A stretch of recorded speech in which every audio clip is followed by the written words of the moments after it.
जिलापालଙ୍କ कार्यालय लिंग भित्तिक भेदभाव को नहीं प्रशिक्षण शिविर अनुष्ठित। गजपति जिला पारलाखेमुंडी स्थित जिलापालଙ୍କ कार्यालय आज 12:30 बेले लिंग भित्तिक भेदभाव को रोकवा नहीं प्रशिक्षण शिविर अनुष्ठित हो जाइछि।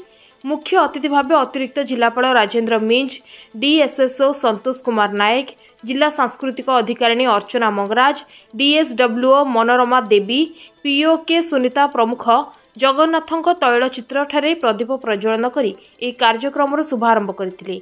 ए कार्यक्रमटी आईएसआरडी तथा वन स्टॉप सेंटर गजपति आनुकूल्य अनुष्ठित होइथिबा बेले बहु अधिकारी एथिरे अंशग्रहण करथिले।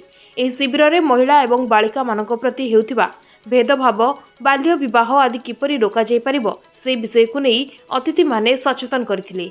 विशेष भावे बाल्य विवाह एवं मानव चालान रोकिबा नै गुरुत्व दिया जायथिला।